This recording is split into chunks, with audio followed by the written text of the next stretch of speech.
Hopefully this works. If not, then I have another recording device.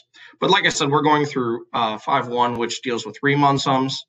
So in calculus, you know, your first calculus sequence in college, you're kind of studying two main ideas. So in calculus 1, we focus more on the derivative, and the idea of the derivative is essentially just to find the slope of a tangent line to a curve.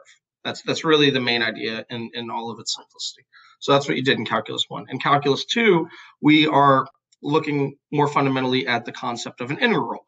And the idea of an integral is just essentially finding the area below a curve. In geometry class, you study areas of lots of regular figures, right? You know, like a rectangle, length times width, a triangle, 1/2 times base times height, a circle, pi r squared. So these are all very regular figures, but we also have lots of curves that we might want to think about understanding the areas for as well. And the integral is going to give us the computational way to do that. Some curves are more complicated than others, and the best you can really do is an approximation. And the idea of the approximation is really what the Riemann sum is. So why don't we start with a simple example before jumping into this this PowerPoint. So let's see, let's go to OneNote.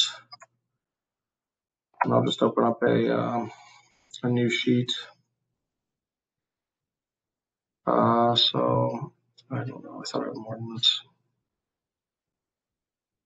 We are 1045.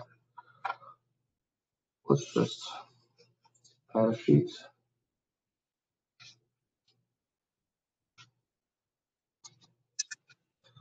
Okay, so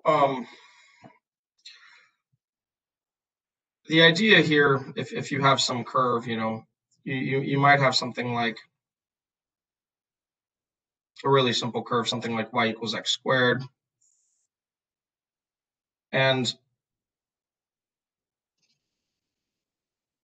this isn't like a regular shape you would think about, but you could consider the area maybe from, say, I don't know, x equals 1 up to x equals 3. And we've got kind of like an irregular shape here, right? You might want to consider the area below the curve. So if you're looking at the area below the curve, we're looking at trying to figure out the area of this shape, and that's not like a regular shape you would have studied in geometry. So there's not really a formula for it. So what Riemann sums do is they say, well, maybe I can approximate the area by chopping this thing into rectangles. So the idea is, well, maybe I can take this curve and approximate that area by chopping it up into rectangles and fitting rectangles into there and then computing that sum. Something like that. And we get some sort of approximation of the area. And that's really what the Riemann sum is. It's adding up a bunch of rectangles. But there's some problems with doing that. It's not going to be an exact area. And if you see we have an increasing approximation, this is really an underestimation because we've got lots of little gaps here, right? There's a little gap there, a little gap there, a little gap there, and you're getting an under approximation there. Well, there's another way you could do the rectangles, actually. You could start with the corners touching the curve rather than being below them. So you could have started on the right-hand side rather than the left, and now your rectangles are going to be living above the curve. So this is going to be an overestimation of the area. So this is really the idea of left versus right. Which corner of your rectangle is touching the actual curve, the line that we've drawn? So in this case, the left-hand corner is touching them. Hence, we get the left-hand sum. And in this picture, we have the right-hand corner touching. So this would be a right-hand sum. And as you can tell, it's almost like pixels on a television. The more of them that you're able to draw, the smaller the error is going to be. So, you know, if you did 1,000,000 rectangles, you'd be very, very close to the actual true area, but it might take you computationally a long time to do that.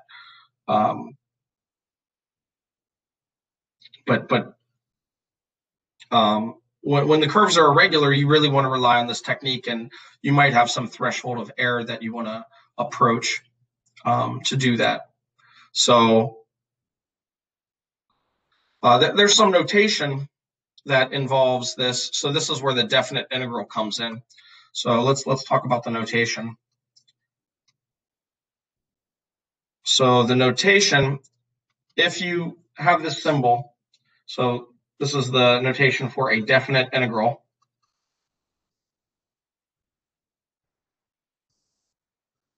It's like an elongated S.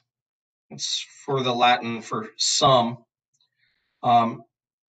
And we have from A to B, that would be the interval. So in this example right here, when we were doing x squared from 1 to 3, those would be your endpoints on the x values. A would be 1 and B would be 3. And then you have whatever function you're trying to figure out the area of, and then you have a differential, which kind of stands for an infinitesimal width. Essentially, you would get the exact area if you would take the limit, and you could think of it as either making the widths infinitesimally small or having infinitely many rectangles that you're fitting into that area. Okay, so this is the area. Technically, it's the signed area, because if you would be below the x-axis, it would be negative. So let's include that word, and I'll put it in quotes. So this is going to be the signed area of f of x from A to B.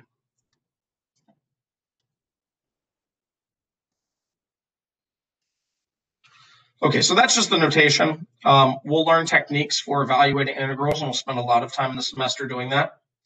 How do we do the Riemann sum? So the Riemann sum will actually give you a way to approximate any of these. So the Riemann sum is essentially, the Riemann sum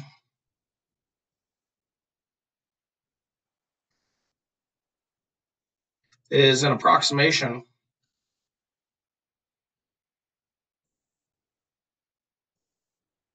of the definite integral.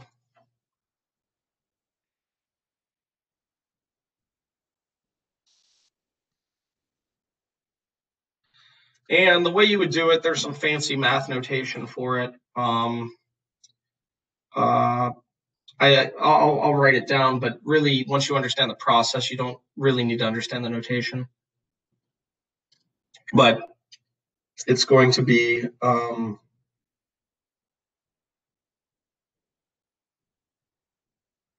well, it's going to be the sum, let's say, from I equals 0. So this would be the left. We'll start with the left Riemann sum. The left would be from I equals 0 to, let's say, n minus 1. And then you would do f of x sub I times delta x. And you would add all those up. And then so really you're just adding them up, a bunch of length times widths there. And your right-hand side, basically for the left, you don't use the last one, and for the right, you don't use the first one. So your right-hand Riemann sum would be the same thing with just an index switch. We'd start at 1 and finish n, and we'd still be doing f of xi, delta xi. Technically, we could do delta xi because the partition doesn't necessarily have to be the same, but for our purposes, we're pretty much always going to use a uniform partition. Okay, that seems really confusing, but probably, if you're not used to summation notation. But how would this work? Let's actually do a concrete example. Let's estimate the area below. We'll just do the example we had before. F of x equals x squared from x equals 1 to x equals 3 using, we'll say, 5 rectangles.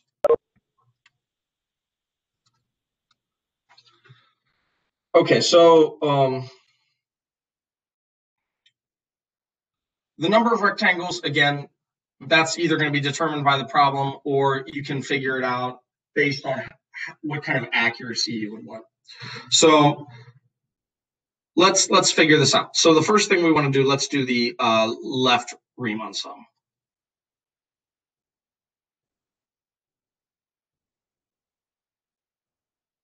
So one thing to figure out that we care about is the width of each rectangle. For our purposes, we're just always going to make them the same. And that's what that delta x notation means. That delta x notation is just the width. And in general, what that is that's b minus a divided by n. So it's telling us how we're chopping up this interval. And we're starting at x equals 1 and finishing at x equals 3. And we want to make 5 rectangles in there. So for this example, it's going to be 3 minus 1 divided by 5. N is the number of rectangles. So that will come out to 0.4. Okay, so if we chop up this interval, we're basically adding 0.4 each time. So we'd have 1.4, 1.8, 2.2, and 2.4. So those are the 5 places where you're making your rectangles, right? We've got this y equals x squared, and we'd have rectangle number 1, rectangle number 2, rectangle number 3, rectangle number 4, and rectangle number 5. Okay, so that's just figuring out the width and writing down all of these numbers. Okay, so how do we actually do this Riemann sum? Well, so the area here that we're approximating is going to be the width of each rectangle, which is always 0.4, so 0.4, and then we need to plug each one of these first 5 numbers in to figure out the area, right? What is the formula? The formula is x squared, so we would just square each number. So you'd have 1 squared plus 1.4 squared plus 1.8 squared plus 2.2 squared plus 2.4 squared. And you can just plug that into your calculator and you'll get the value. So let's see if I have a calculator handy. Yeah, I do.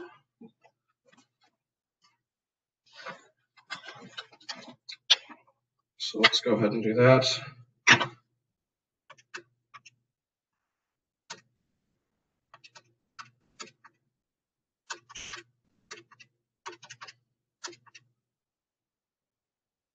Oh, I added wrong. 2.4 was, I think, 2.6. That's silly. 2.6. So that should be a 2.6 squared down there. I knew something seemed, just thinking about the 0.4, not adding it. Okay, so I get 7.12 is that area there. And notice that that is definitely going to be an under approximation of the true area. So now let's go ahead and do the right-hand sum. So the right Riemann sum. We don't have to mess around with the width anymore. It's going to be exactly the same. The only difference is we're not going to use the 1 and we are going to use the 3, right? Because the right corners are going to be what's touching this time, right? So if you would draw the same exact picture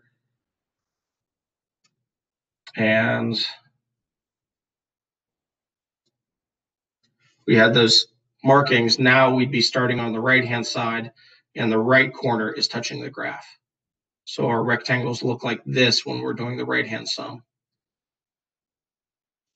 So the area computation here is going to be very similar, but we don't start with 1, we start with 1.4, and we finish with 3.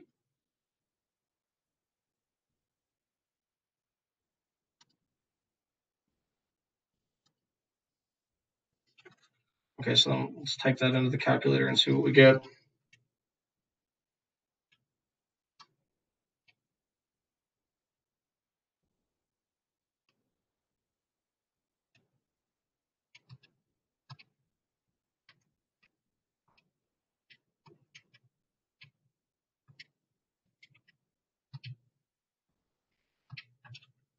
So we get Finish up 10.32. 10.32 is what I'm getting here. So we see that we're actually quite a bit apart here. So maybe the approximate area would a good answer here would be the average of those two, because we know one is an underestimate and one is an overestimate. So if we average them, 7.12 plus 10.32 divided by 2, we'll get something closer to the real area. And what, those are just 3.2 apart, right? So about 1.6 more. I think it should be 8.72. Is that right?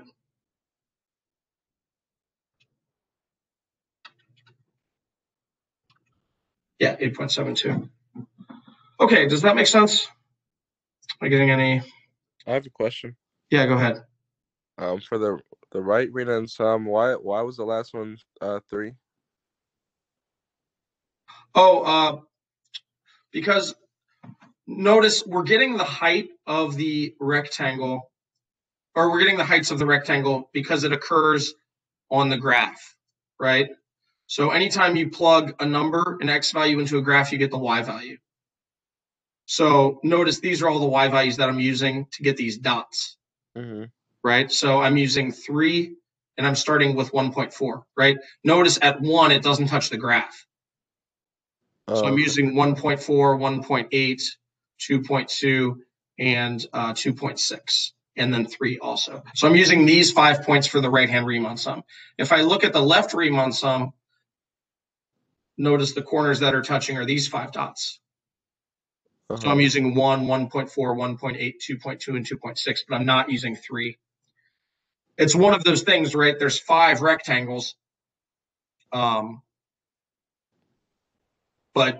but you actually need 6 markings to make them.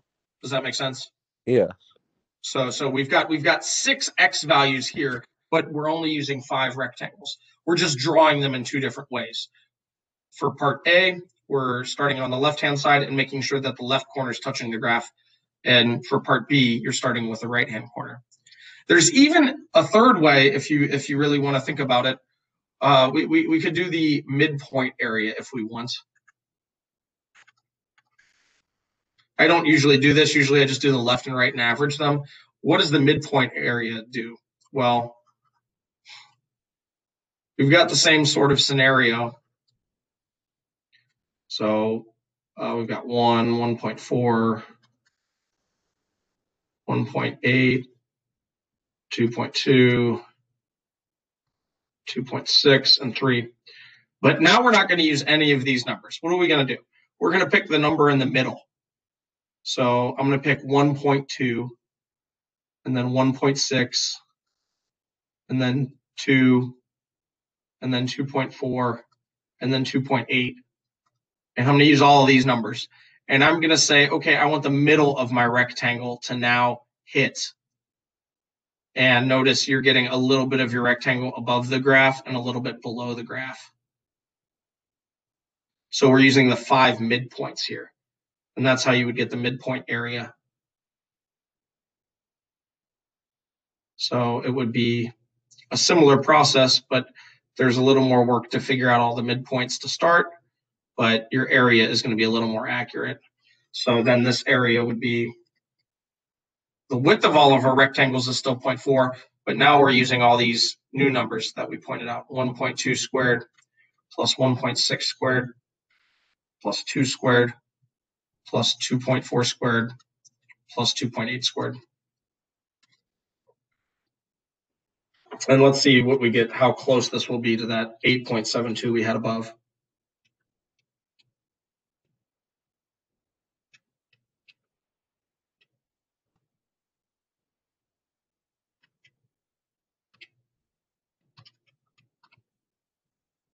So we get 8.64. So you see it's pretty close to that area that we got by averaging them. So you can also do a midpoint Riemann approximation. And yeah, that's essentially doing a Riemann sum. And you can do it with any function. I will tell you, I believe the exact area here is, I think, 8.6 repeating. So we're getting pretty close with only using 5 rectangles. Does anyone else have any other questions on the Riemann sum computation? Let me check, make sure. Anything in chat? Yeah, 2.6, not 2.4. All right, so let's check out the PowerPoint, see if there's anything useful there. So they're going to start out with the concept of total cost. So this is just essentially like a kind of like a thought experiment leading us to the same place, instead of just thinking from a purely math perspective that we were looking at in terms of thinking of areas under curves. So remember marginal cost. If you have a cost function, essentially marginal cost can be thought of as the derivative, or you can also think of it as the cost to make one additional good. So they're saying if the marginal cost of a good remains constant, meaning it's not getting more expensive or cheap, or to continually make the goods, they're saying, okay, 500 units cost $10. It's easy to compute the total cost, right? You just multiply cost per item times number of items.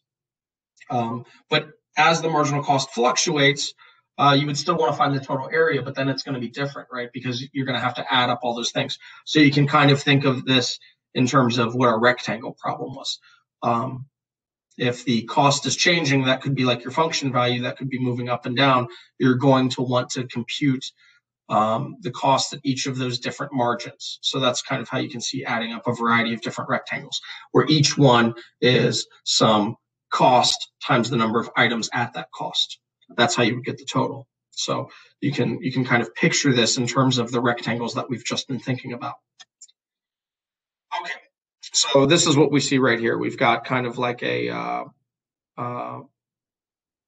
rolling cost based on the production level. So if we were going to estimate the total cost here, we'd have to take the production level times the cost at that production level. So notice it's a jump of 100 each time. So really from 0 to 100, you'd have basically 100 times 8 plus 100 times 6.23 plus 100 times 4.92 plus 100 times 4.07 plus 100 times 3.68 and so on for all of the y values there. So this is very similar to what we were doing, right? For ours, we were doing the width, and then we were plugging in those values into x squared to get the y values. Here it's the same thing, but they're just giving you the y values in a table. We don't have to appeal to a formula. Okay, so that's what they do here. Basically, they do the number at each level times the different marginal costs. So adding all those together gives the total cost of $3,065.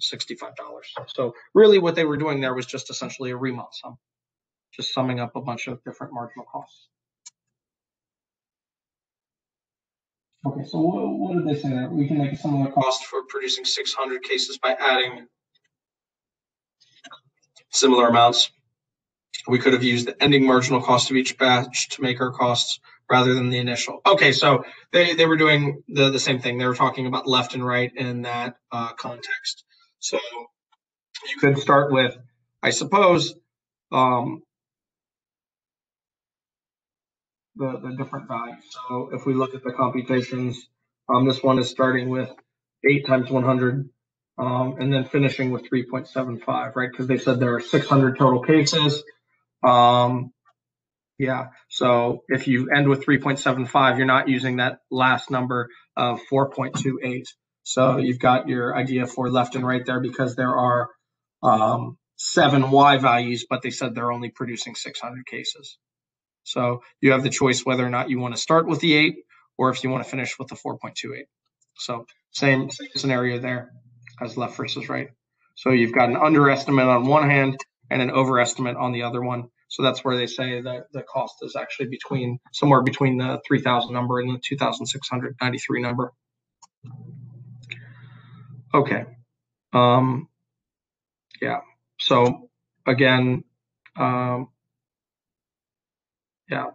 talking about computing total cost, they're using that delta Q notation, which is the same as we were using delta X for the width of each of the intervals. And the smaller that is, the better your approximation is going to be. Okay, and then I was using A and B. Here they're using Q sub 0 equals A and Q sub n equals B. That's for the partition. Those are just all the numbers that you're plugging in. Yeah, and the cost for each section is what they're using, the MQ1 times the delta Q. Like I said, the notation can be a little confusing for some students, but the main thing is just understanding how you're putting everything together in terms of summing all those rectangles. And that's what they're doing. So you add them all up and you get the total cost. And they've written it as a limit below, but we're not really going to do too much with those limits. So if you could refine it to something very fine, then you could actually take the limit as it goes to infinity and you would get the exact area. Okay. Graphically, we're seeing the same sort of thing play out here. We're seeing this is an example of a left-hand sum because the left corners are touching. If we look at the other graph, it'll probably show us one where the right touches. There we go. There's the graph with the right corners touching. That's a right-hand sum. Again, notice that this one, it's a function that goes from decreasing to increasing. So for part of the graph, you have some of the rectangles being completely below the curve. And toward the end, the last two rectangles are actually over the curve. So you see that the overestimate versus underestimate has a lot to do with where the graph is increasing and where the graph is decreasing. Okay. So the area problem is what we were looking at. And this is the Riemann sum that I talked about at the beginning. So let's go ahead and kind of breeze through this and see what kind of problem they start us with. Okay, so they start with y equals x squared, always a common first example. They're going from 0 to 1. How many rectangles do we want to use? Well, we'll see. Again, it completely depends on how accurate you want to be. But for many of these problems that you'll see on the homework, they'll just tell you a number, and you know it's not necessarily for any specific reason other than when you're doing these things by hand. If you made it a really big number, it would take a long time, and that's not really fun for anybody. But you know, you could write a computer program to do these, and you could make the numbers very, very large and wouldn't have any problem. Computers won't get tired of doing computations. Okay, so they said they want to use 4 rectangles here. So again, their starting numbers were 0 and 1. So that means each mark in the partition is just 1/4 from the previous one. So as you can see, with 4 rectangles, your left-hand sum, you'd start with 0 and finish with 3/4. And the right-hand sum, you would start with 1/4 and finish with 1. And really, since the width is 1/4, that's what we'd multiply by. So we'd have 1/4, and then the function is squaring each one. So again, this is very similar to the one we just wrote down. And they get some number like 0.46875. And you see the two different drawings, the left-hand sum versus the right-hand sum. Okay, and there's the left-hand sum. Okay, and again, as you use more rectangles, you're going to start to get more accurate. That's pretty clear. Let's see if they give us and they did it with a tremendous amount of rectangles, and you see it narrows down on the true value. But let's see if they give us another interesting example. Again, there's the same notation. Delta x is the width. So that's determined by b minus a over n. Again, there's really not too much to memorize here in terms of formulas. It's just talking about, and there's the definite integral notation that we already talked about. Yeah, so they're already moving on to interpreting sums and intervals. Let's just do one more example. So I'm gonna go back to the notepad. Let's just do one more example where we compute an area just to see. So, and then we'll finish here. So let's find the left and right sum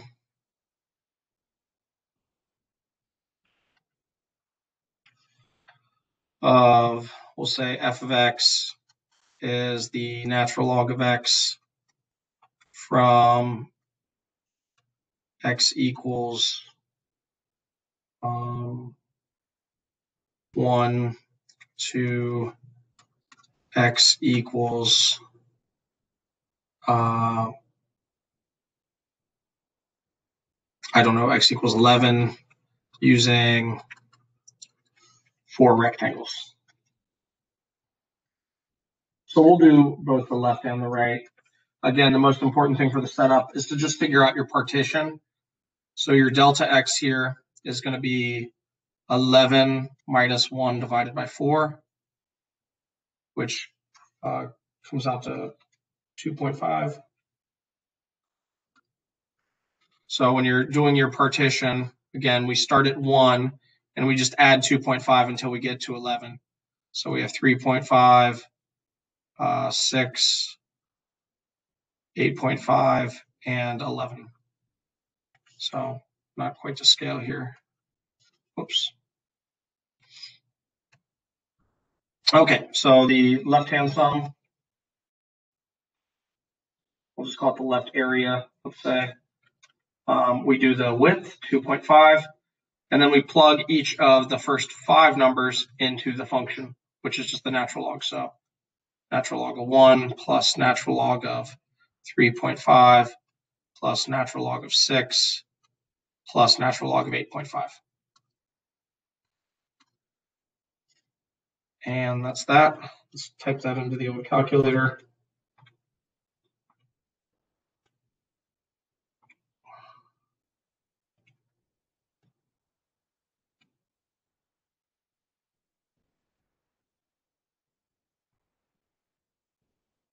And I'm getting, like, just approximating the 2 decimal places, 12.96 on this one. And then to do the right-hand area, it's going to be the same thing, right? But we're skipping the 1. We're not using that one, and we're finishing at 11. So the right-hand sum is going from here to here. So natural log of 3.5 plus the natural log of 6 plus the natural log of 8.5 plus the natural log of 11. Let's see what we get here. So I'm getting 18.96 on this one. So again, we could take the approximate area.